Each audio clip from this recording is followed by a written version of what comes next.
Armed and unarmed drones play a major role on the battlefield.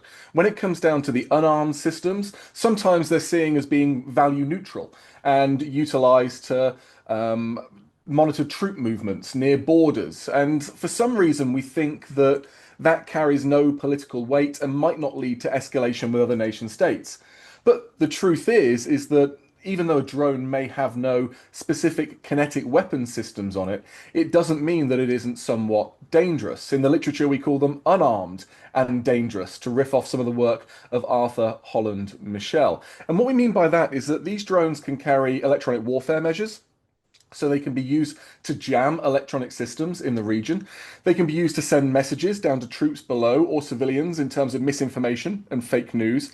And of course, they're also used to gather up really important and sensitive metadata and to take pictures and surveil the broader battlefield and report that back to a headquarters, so they could perhaps send in artillery or mortars or future drone strikes. So, when it comes to unarmed systems, they most certainly have a growing use on the battlefield. But what we're finding as well is that a lot of drones come, well, very much set up with weapon systems nowadays. In fact, that's one of the main ways in which they're used in conflict.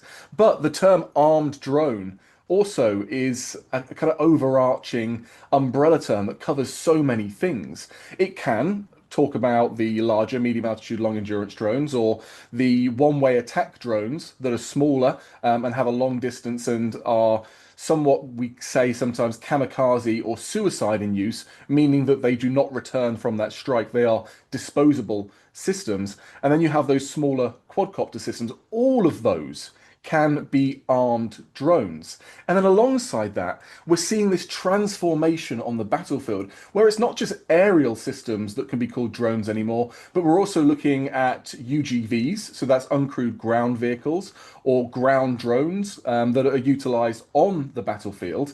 They can be sent to attack forward operating bases. They can be sent to attack tanks or trenches. They can be sent to attack or to sweep compounds. We're also seeing them spread across the maritime domain, both under the water with UUVs, so uncrewed underwater vessels, and also uncrewed maritime systems on the surface of the water as well, commonly referred to as uncrewed surface vessels or drone boats. They were incredibly powerful in the Russia-Ukraine war, when Ukraine, without any advanced navy, especially as so much of it was either degraded or scuttled or taken during the initial invasion by Russia into Crimea, they utilized jet skis and motorboats to turn them into an improvised navy that very much battled Russia in the Black Sea region and pushed Russia out of that region because it came so costly.